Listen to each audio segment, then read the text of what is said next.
I was absolutely obsessed with it. I'd had many ideas before that that I convinced myself out of. So my thing in my brain was, when you've had an idea and you've decided there's a reason, whether right or wrong, probably actually wrong back then, lots of them, of why it won't work, then I would just stop with it there. I'd never pursue it. So Muhu was the first thing that I thought, this is going to work. The best guests on a podcast are those who have achieved immense amounts of success, and they're not fussed about people's views on what they say or do. Welcome to the Exeter Podcast.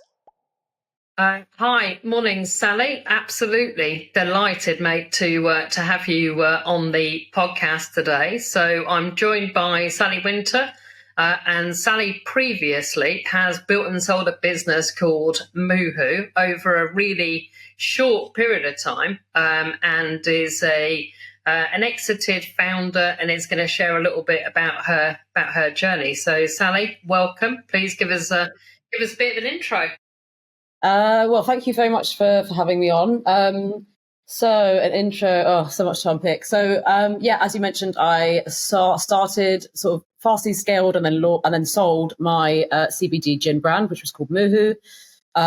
It was my first business. It was a bedroom business. I had the idea not too long after uni. I hadn't really had a lot of work in any business or the world, to be honest. And I had probably the craziest thing about the journey, and that some people would have heard the story as well, is that I had the idea, and then within just over 12 months, I had a 7-figure exit on the table. When I'd never started a business, I'd actually never worked behind a bar before. I was launching a drinks brand.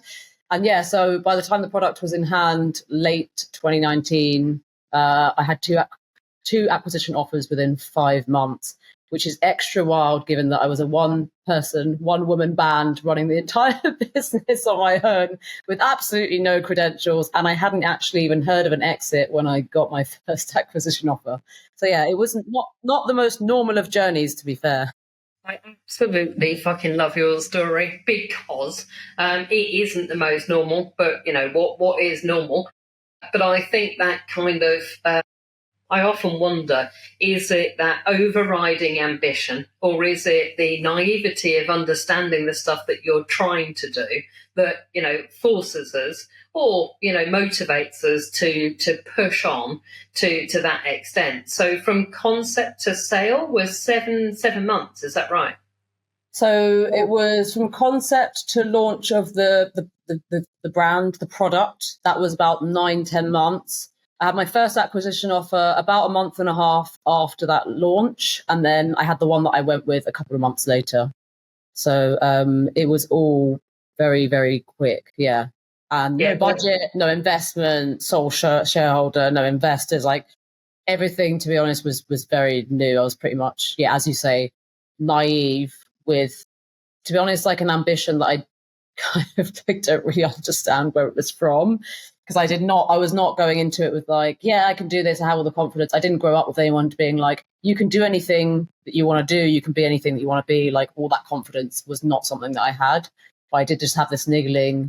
I guess one thing to say was I was absolutely obsessed with it.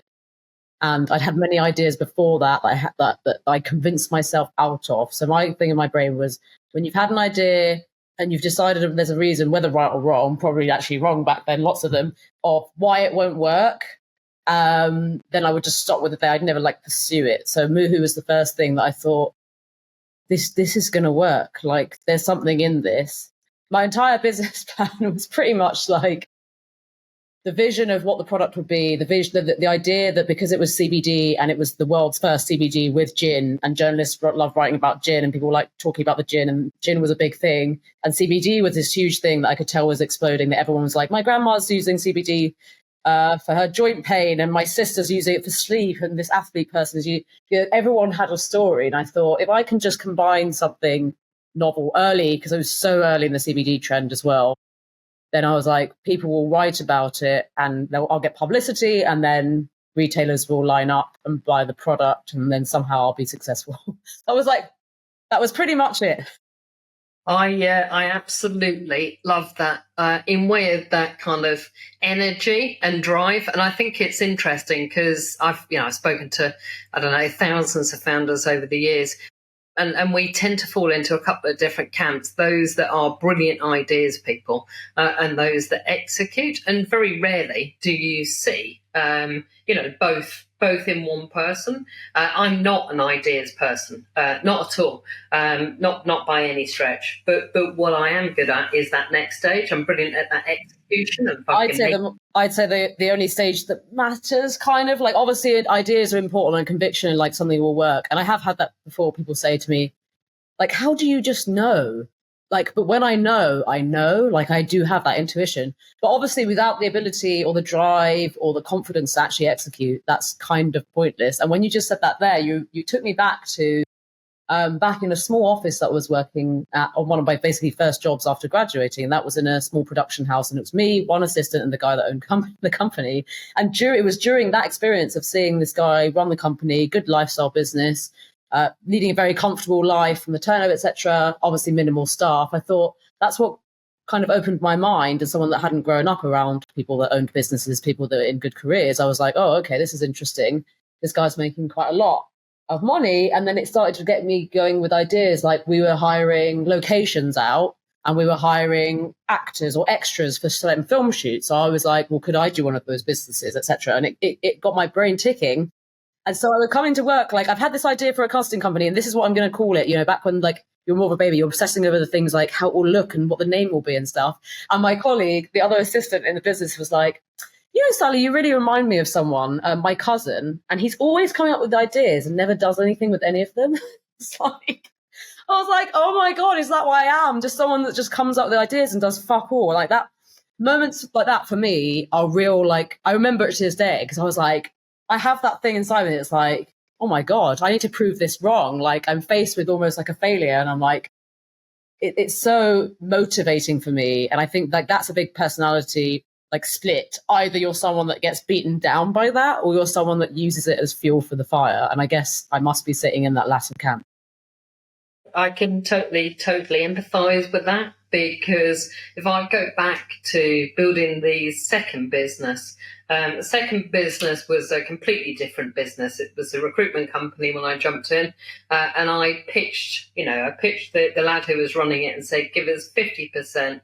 I'm going to move this to a consultancy. We're going to sell it within 5 years.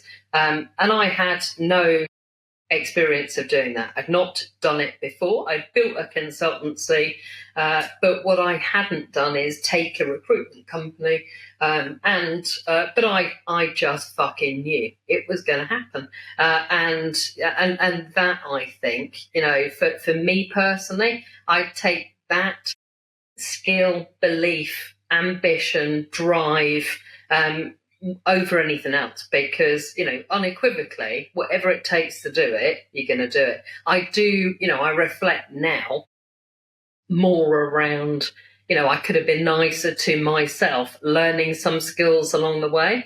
I was terrified of public speaking for years, and I just fucking forced myself to do it, and I now do it, and I now love it. But I wasn't gentle with me in that process. I called it. And that's it's an interesting thing, isn't it? You can do things and you can make things happen, but it is, there's an element of what price are you going to pay for that. But it sounds like, the journey that you went on has been well, firstly, super inspirational, sort of made it happen, brought it to life, couple of potential acquisitions, done the transaction, and how, was there a team? Was there a lawyer? Was there corporate finance? So there was obviously a lawyer. In fact, I do specifically remember thinking, like, kind of incredulous that I had to get a lawyer. I'm like, I'm not an adult. I need to get a lawyer. That seems like so like adulty. Like, even though I was obviously, what would I have been, like, I don't know, 24 or something, or 25. But it just felt, I don't know, just like way beyond like what I was expecting to do. But I was like, yeah, I will actually need a lawyer. So yeah, I did have a lawyer. He had not, apart from the law firm, which was one that was really set up for entrepreneurs, I guess. They had a sort of like payment plan per month, which is a couple hundred, I think. And then you get with that, if you paid for that plan, you get 50% off the fees, which obviously over an M&A deal is huge. The other thing I had to do actually with the law firm is M&As are obviously expensive in legal fees, even if you have the deal that I had. So that actually for me was like, if this deal doesn't go through, I might be left with a 10 grand plus bill, which I will not be able to afford. So one of the things I had to negotiate up front is that they would pay the legal fees no matter what. Otherwise, I couldn't risk going into the deal because I was very short. That's interesting. Because again, that's not there's no such thing as a standard transaction, but that would be an unusual approach in way of that. But you knew you had to get it covered, therefore that was that was part of the process. And was there corporate finance? Where did that kind of finance or help come around? Profile of payments to you was going to look like? Did you get all the money on the first day you did the transaction? No, it was mixed. It was mixed stock and shares. Mixed between shares and cash, and then it was over about 12 months with an earn-out period as well. So I think most are settled like that. But what I guess I did going into that is thought, someone said to me that with a transaction like this, you always need to kind of assume the worst. And so they were like, make sure that you get as much as possible up front, obviously. And so I kind of calculated, well, what would still be like life-changing for me that's like still reasonable to ask. And I tried to like front end, I guess, a good amount that would have still been like life-changing for me, which is what I ended up doing. I think that's solid advice, and that's advice I still give to entrepreneurs today, which is don't do a deal if you're not happy with that money you're taking the day you do that. Yeah, because the rest of it you need to look at as upside. Oh yeah. There was another thing that you said earlier with being harsh on yourself and like almost like bullying yourself into doing things that felt disgustingly uncomfortable. And I really resonate with that because I think the journey with the business was one thing. And I think, having grown up with very little, I was on free school meals. There was 7 of us in a flat. Like money was, it was quite scarce. And I kind of like many people growing up in environments, I kind of hated that. Like I was a bit angry of like not being able to do things and not being able to go on certain school trips and whatever it was. And being like, I can't, it gave me a bit of a fire in my belly. So there was that 0 to 1 thing of like, that I think people have, most people literally have. They're like, if I could just get £1 million, if I could just have a few 100,000, like I'd be set for life. All my problems would go away, and like I'll be on the other side, right? Because there is this sort of this slave churn of capitalism of keeping people down in like low-paying jobs and stuff, and that's quite scary. So I knew I wanted to get out of that quite early on. But the biggest journey I ended up going on with the business and with all these kind of projects and pursuits really is it's tackling. Like I was able to discover and then like overcome or tackle so many deep-rooted fears, lack of confidence, I guess probably even some lack of self-esteem stuff, because like even getting started, going from the idea I probably had for a couple of months before making any material moves. Like I remember registering the company was terrifying. Like spending any money, even like 50 quid on a first like logo mock-up was gut cripplingly scary for me. Posting that first LinkedIn thing was like every one of those felt like a huge insurmountable challenge, but I fucking hated that feeling. Like once I'd realized and some again, like a friend said to me, oh, you keep saying you're going to do this thing and you haven't started. But like, why is that? And I'll be like, oh, well, I haven't started because of X and I haven't started because of Y. And I need to do this first. And he was like, would you think that maybe you haven't started just like because you're kind of scared to start? And like, again, that was like bullet to the brain. I was like, oh my fucking God, I am scared to start. Like all of this stuff is my brain tricking me into making excuses. But actually there's like a deeper thing going on and so on. So like, I'm scared of fear holding me back, basically. And I love that because I can relate so much. So as soon as we first met, you meet some people and you just know there's huge similarities. For whatever reason, years ago, dawned upon me that fear was absolutely holding me back, and public speaking is where it kind of showed up first. And, you know, I got sober as part of my journey, unrelated to business, but very, very relevant to me, because I was kind of holding myself back with fear, frankly. And the self-soothing that you were doing around it, possibly to quell that voice that's like, well, that's the thing, right? Once you know, that once you have, I heard someone summarize it so well the other day. They were like, ambition without action is anxiety. So once you know, and your brain always knows, by the way, even though you're like, oh, I really want to do this thing, and you're like, you shut yourself down, it's still in there and it's still like gnawing away, and that just manifests as anxiety. Yeah, deeply uncomfortable. Obviously, it's so awful. And I kind of felt that same feeling, you know, with things like, I'm not a fan of flying. I'm still not, and heights, and, you know, that all manifested in, you know, we did a bloody fundraiser and abseiled off a fucking building in London. I'm terrified of heights. I'm now no longer terrified, but it's that feeling of kind of fear and excitement is very close feeling for me. Yeah. And so therefore learning to channel it, I think, and getting comfortable with it was a bit of a game changer in way of that. And you're probably an overthinker then as well, because what anxiety loves company wise is like an overthinker, right? Because you can just, every time I've like had a deep breath and overcome a fear, like I have the same thing with public speaking. Particularly for me, it was the idea of like, I'm really comfortable writing, but I knew like if I could do some, like make videos, make TikToks and stuff, which to me is kind of the same as public speaking in a fear sense, although I've tackled one. But it's like, the more I left it, the more I thought about it, the further away I was from doing it, because you just gotta fucking do it. You have to almost like take a deep breath, just like fucking shut your brain off and just push the button, rip off the Band-Aid, like whatever it is that you want to do. And but then the high you get, like for example, the TikTok videos, which I started to growth hack a sort of funnel. So the platform that I've recently launched is a platform for job seekers who are like Gen Z age. So they just graduated maybe, or they're in the first few years of their work. And I thought, okay, well, I need to get a bunch of our target audience. So how am I going to do that? So I thought, well, I'll start making TikToks because they're on TikTok. So I'm going to need to start making TikToks. I make that's where they're hanging out. Yeah, about jobs and job opportunities. And then I got them to comment stuff. And then I've been funneling them into a WhatsApp group.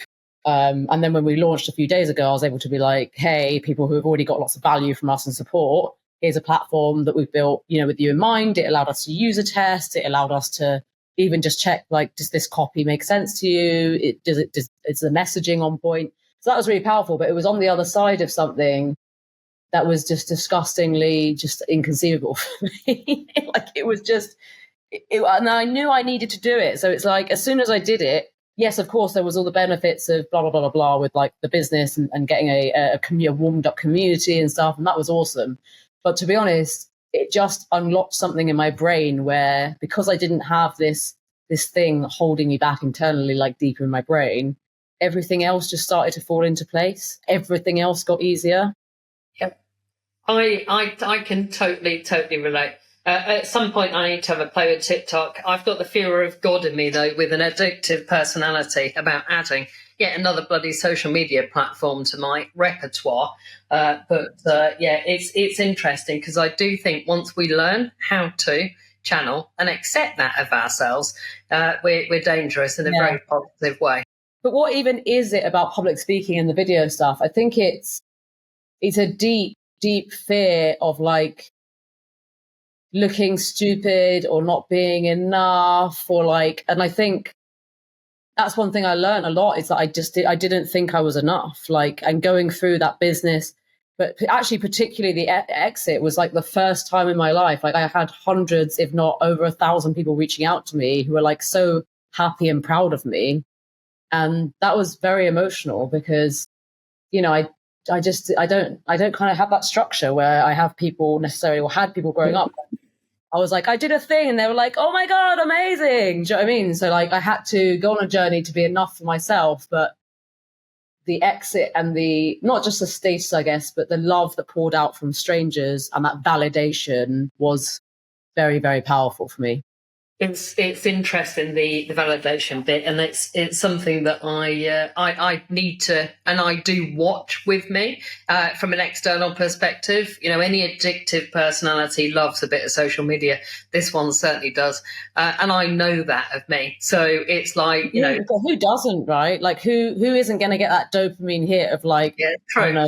It's right. It's set up. It's addictive. It's set up to be like that, and it can also be problematic, but it's kind of impossible not to get the high from it. But then you just need to remind and kind of ground yourself and stuff, and just mind that you don't become a maniac, I guess. That validation ultimately we start to find internally, but it's hard. That's definitely still, I guess. And that is as well. You're kind of tied in. Like for me, again, and I know a lot of people say this when they exit. Is like, the first acquisition offer was actually really good. Obviously, I was fucking mental. Like, this is going to the moon. And like all that, like it was a business that had just been started. There was no investment. I didn't have prior knowledge. I didn't have the right team. So like on paper, it was not fucking going to the moon. But like, I one of the big things, apart from the fact that it was part of it was a salary, and I didn't want to, necessarily work in that company or all that.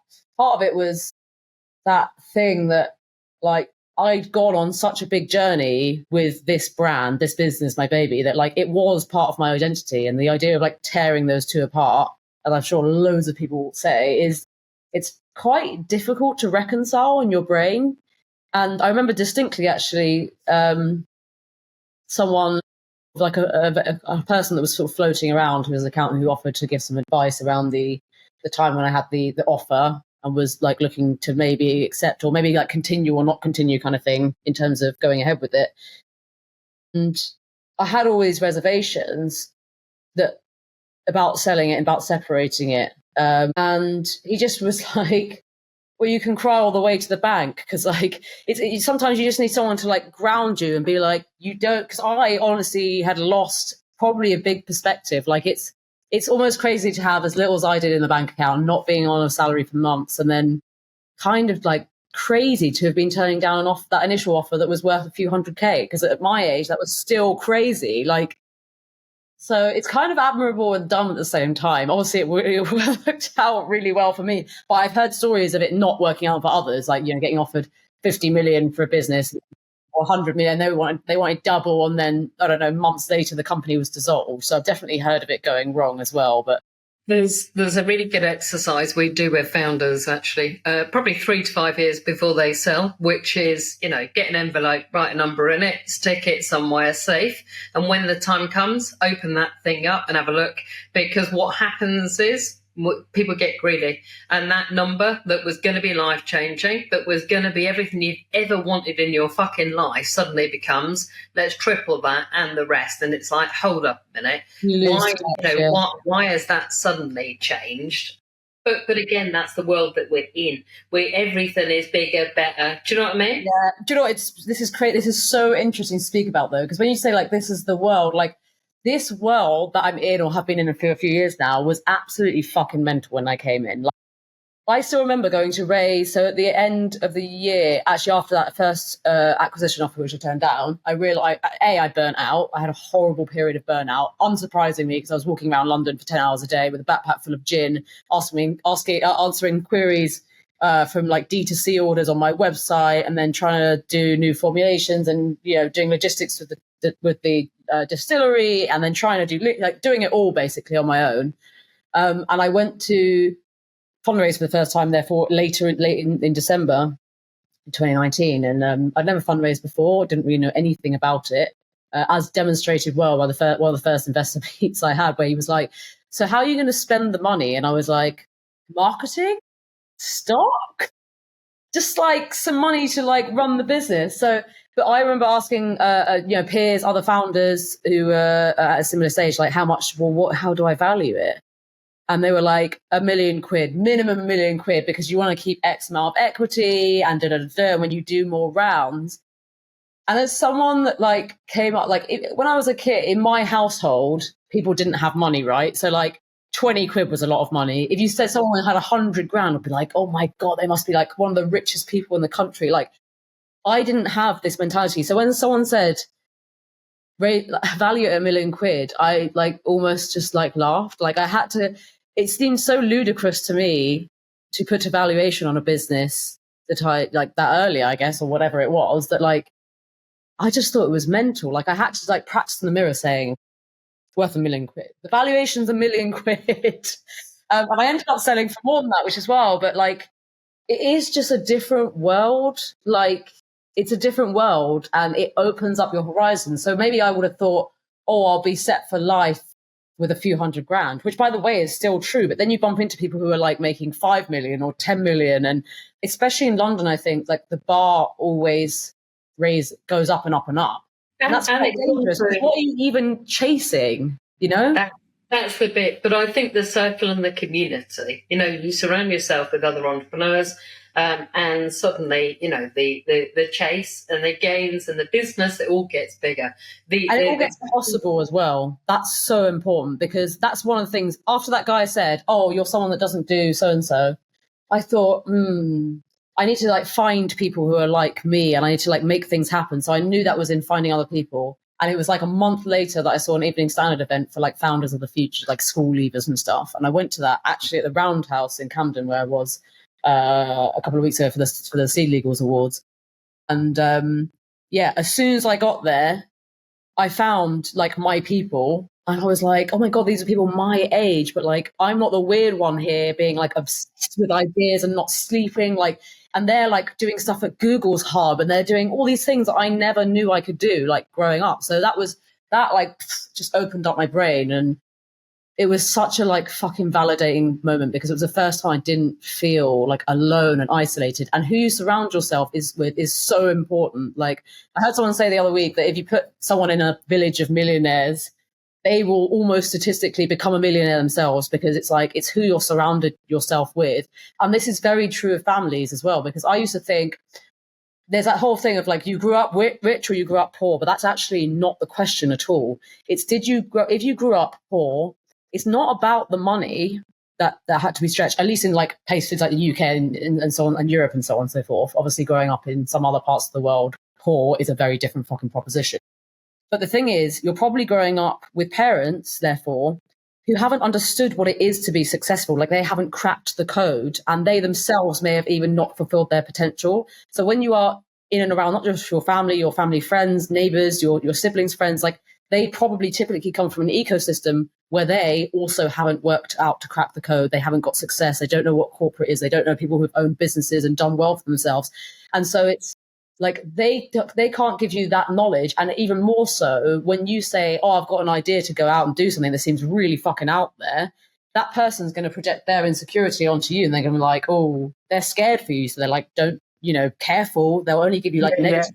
Oh, if you start that, like someone come and like ruin your business. So like, it's probably best not to try, because that's their own safety net. But if you flip it around and you get the kids of, successful people, they can be like, yeah, by the way, if you do X, you'll get Y. And I've also found if you do this, this outcome. And because they've done then, and that's like a cheat code, because it's basically like being able to look into the future and know, if I do this, here's the outcome. And that certainty, that not feeling completely fucking lost in a giant ocean where you don't know where land is, that's what's powerful. Money or no money, or what, some money, you know what I mean? Like that's the potent bit, and the difference I meet between people who are from more privileged backgrounds and people who aren't, especially the children of entrepreneurs, I would say. Yeah, it is fascinating. I think that I agree, and I think that I do agree. However, I think that confidence sometimes in grit comes from an upbringing that is tougher and harder, because the chase and that desire to get, up. Up is a way of phrasing it, but up through and achieve is kind of magnified. It's like, fuck this, I'm not staying here. I'm after something else, and I'm making it happen. And that is, and I've got plenty of mates who have come from very tough upbringings with nothing, and who have gone, that's not going to be my life, and kind of gone on that journey.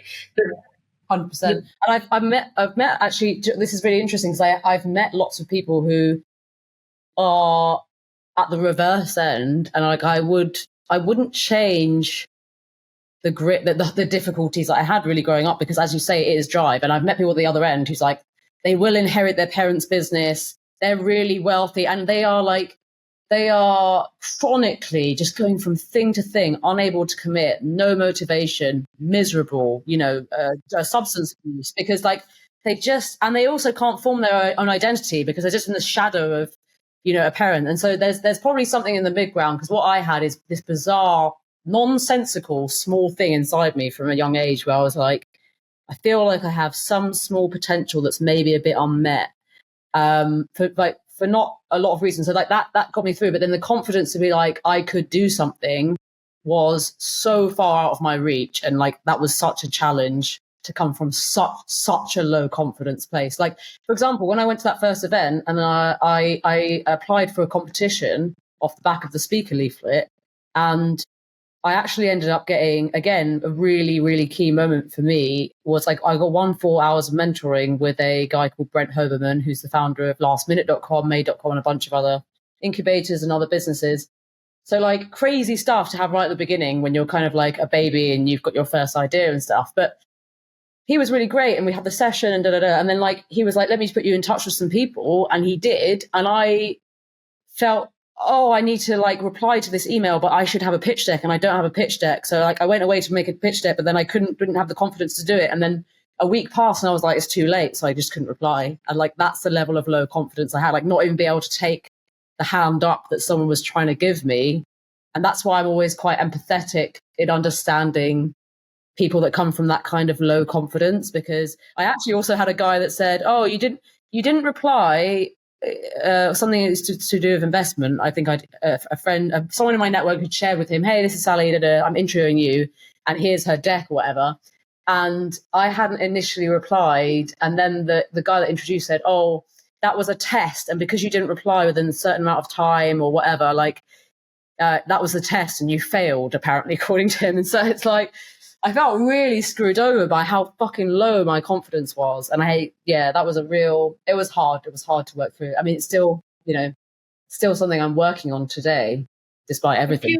I'm curious about that. So post-exit, so you sold the business, dream come true money, and, you move into a different world. You're still the same person in your head. I'm very comfortable in saying that, having been on a similar journey myself. But what was that? What was that like? So post exit, how did that feel?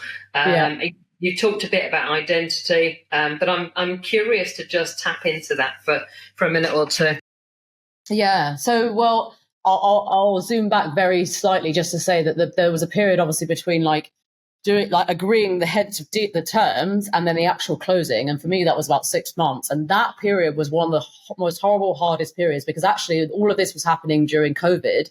And so I'd lost my bar and restaurant listings that I'd managed to secure. I'd lost a lot of stuff. And so I was literally like, either I'm going to like either have a deal, if it goes through, where I have like financial freedom and security that I've never even thought I'd achieve in my life, let alone age 25 or whatever I was. Or I'm coming out of this with like a failed business and there is no company. And so like, it was really like two different things. It wasn't like, I could just carry on the business. There was lots of things that had come in.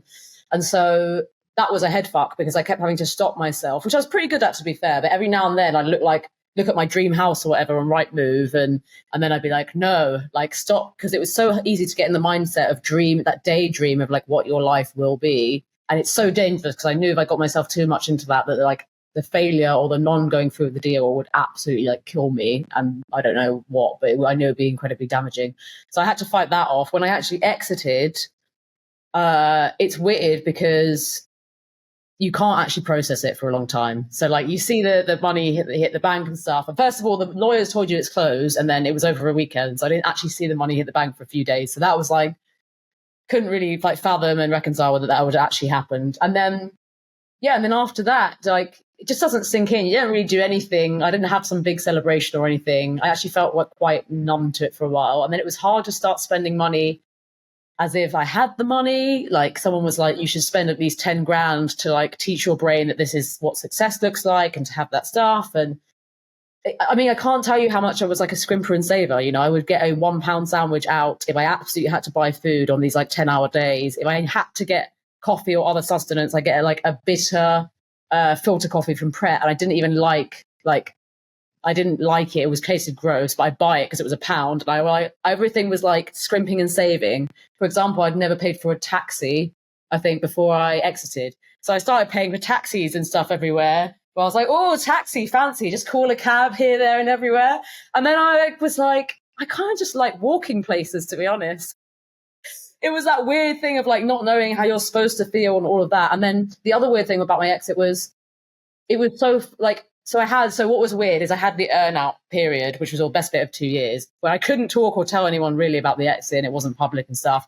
And then when I think about the real high of the exit, apart from like, it was in 2 stages. There's obviously once like it sunk in, I'm like, well, I have money and I bought a house and all that. And then it was in 2022, 3 years ago, pretty much to the day, where I announced the exit. And that's when my LinkedIn post got 12 and almost 12.5 million views. I got like 25,000 views overnight on the post. And I had like the Times and Business Insider, like so much press. So that's when I kind of experienced the glory of and the real high, the public high, the validation high. Like, I don't know, like that went on about 2 years later, to be honest. So it was split. Yeah, very much split.